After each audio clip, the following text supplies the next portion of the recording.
बोलिए सतगुरु महाराज जी की जय, साचे दरबार की jai. In discussing spirituality with folks out there, I realized there's a lot of people who are sort of anti-guru. They feel this pursuit of spirituality is something that they can do on their own, and a guru isn't really required. There's a number of reasons they oppose, but quite frankly, gurus of today, especially those fake ones, don't make it really easy for themselves either.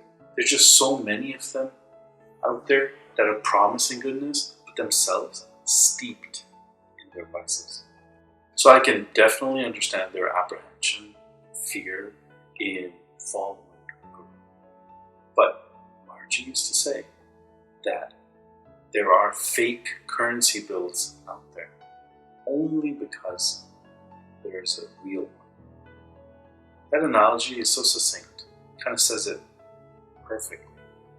Fake gurus out there are imitating a real one. Our pursuit is for a real guru. This kind of reminds me of a time when, in India, go shopping for Pashmina shawls. And they were so popular back in the day. But when you'd enter the market, there were 100 different vendors, each one of them claiming their Pashmina is real. Each one of them probably with hundreds of different designs.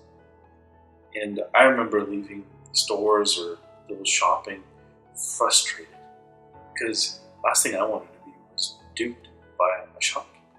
When I started doing research around Pashmina, I found out that it's actually a very specific fur that they use to build Pashmina. It's the fur of the underbelly of a Himalayan goat. And when you look at the number of Pashmina out there, quickly do the math, you realize that it's very little fur that's available. There's a ton of Pashmina out there.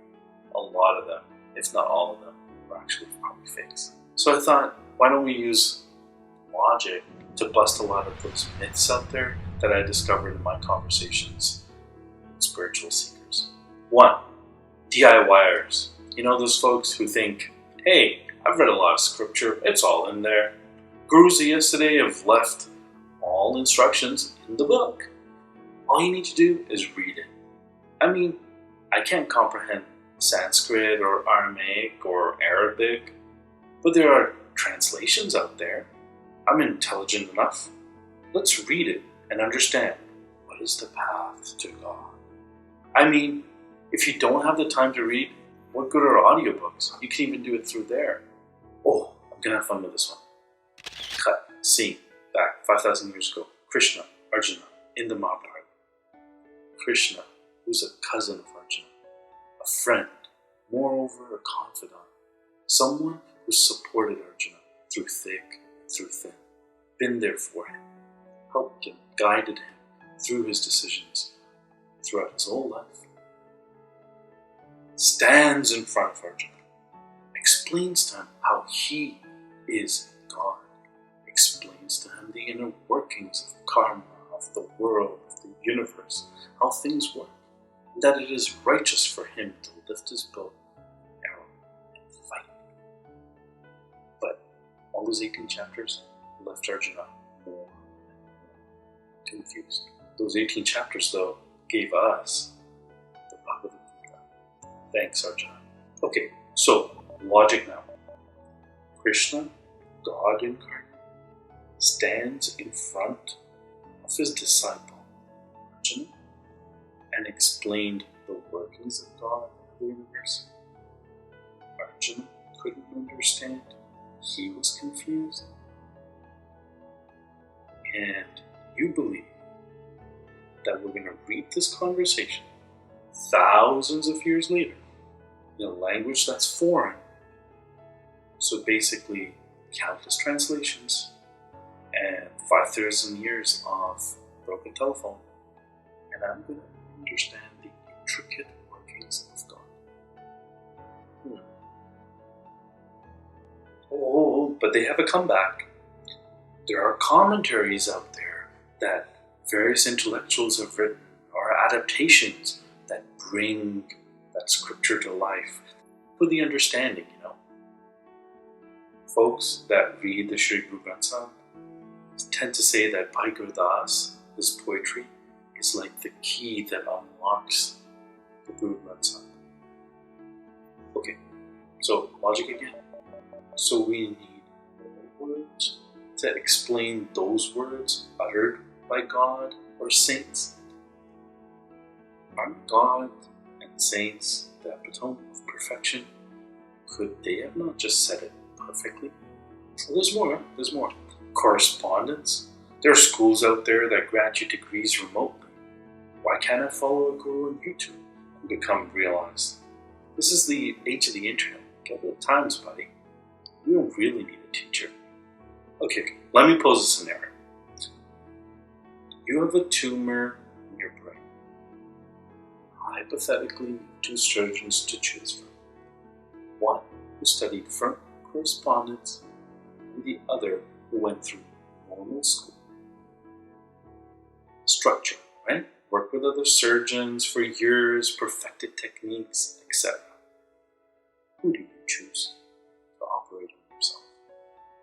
Even in the business realm, mentorship is a very important requirement for growth. Spiritual realizations is nothing less than a matter of spiritual life and death. Please use a practical guru, not a virtual one. Oh, I have another point here.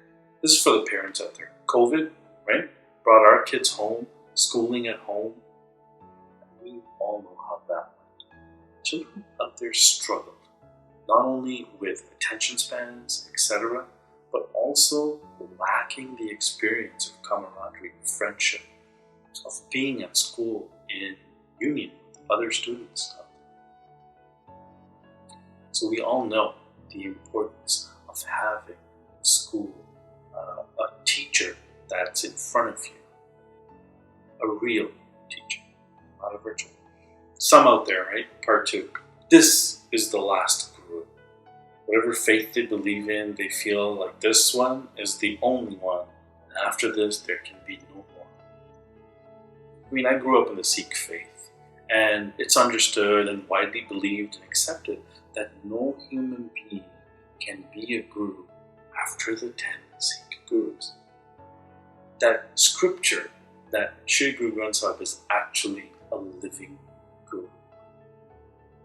When growing up, listening to stories of the gurus, their teachings, and their sacrifices, all it wanted me was to be there with them, to experience them.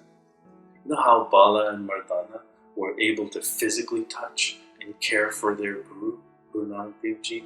Like Paul and Peter were able to walk, literally walk with Jesus, walk in Him. How would they have cooked and served food, massaged His feet after long days of travel? To be able to experience that became an obsession almost. It was part of my everyday prayer. I used to ask God, why can I not have the same experience? Am I any lesser than I don't deserve a guru in physical form? Doesn't that sound kind of unfair? And this is also true for Western theologies as well, where Jesus is the only begotten Son, and after Him none. Logic now. Let's use logic. The gurus of the past, the founders of these beautiful religions that we all follow today, all had gurus themselves. They were all baptized in some way or another. Then why would they preach against the need for guru? That's kind of hypocritical, sort of like anti-guru-like behavior, right? I found my answer though when I dug a little bit deeper and realized long after these spiritual gurus leave their physical bodies, their human bodies, the folks who want to run a religion wanted to maintain membership and compete over the 7 billion people on earth. They close that loop by saying, after this guru or saint,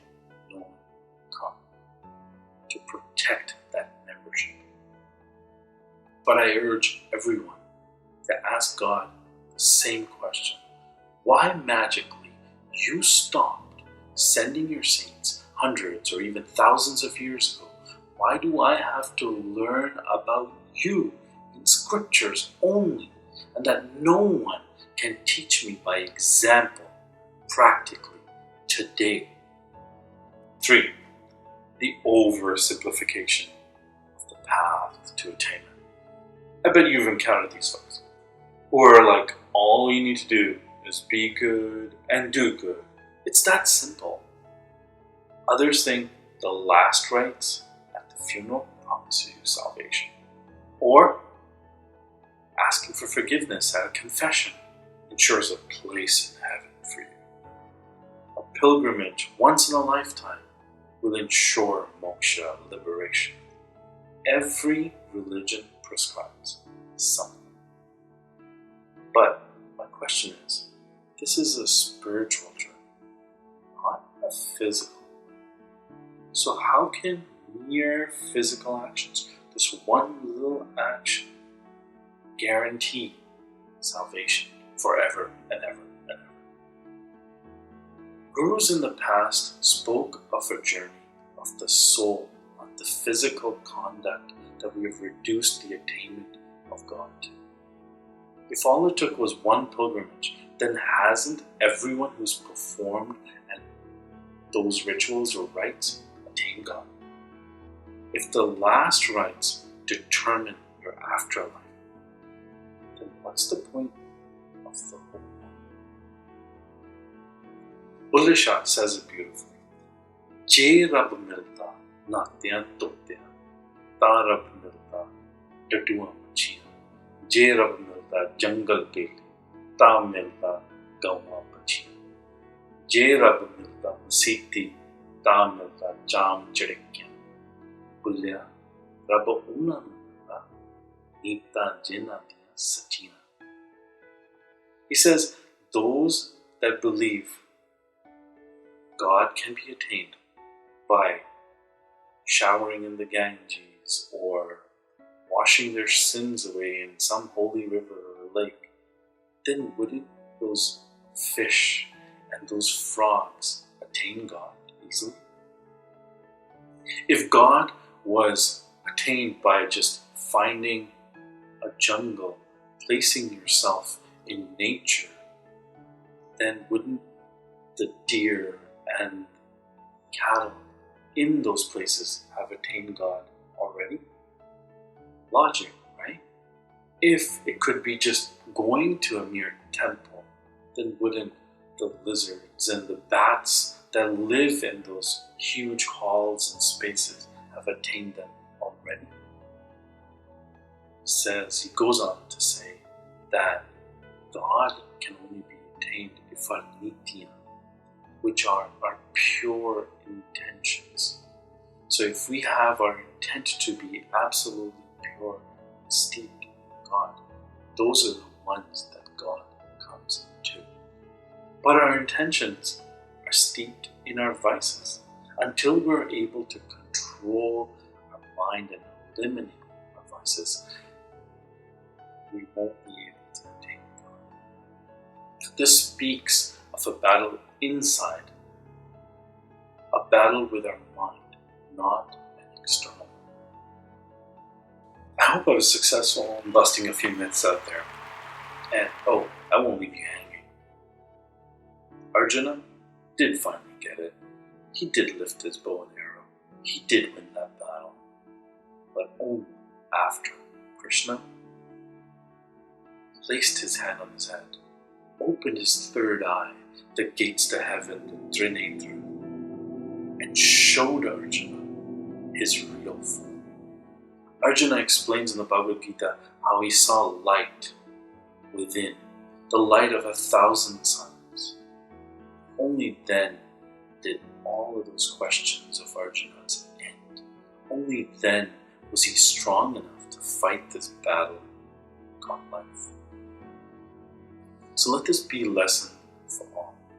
Unless we have that third eye opened through a guru like Krishna, we won't attain God. we won't be able to win this battle. So when you meet a saint, a self-proclaimed guru, there's only one real question to ask. Have you seen God? And oh, by the way, can you show me? If they can't, move on. He or she is a fake. P.S. For all those fake gurus out there, you know who you are. The ones who pretend well and promise salvation, but they have no experience of their own. The ones that dance and dress like Krishna, but cannot give an experience like Krishna. Stop making it harder for the real seekers out there. Stop making it confusing for us. Be afraid of the consequences of your actions. And for those who really, truly seek an experience of God, one that's magical, one that's beyond senses, I have found a guru like Krishna today who can give you and grant you that experience so that you can start on your spiritual journey. My guru's name is Shri Ashutosh Maharaj. Centers all over and disciples all over who can not only share their experiences but then be able to provide them to you. Get in touch with us. Boलिए Guru Maharaj Ji ki Jai, Sache Darbar ki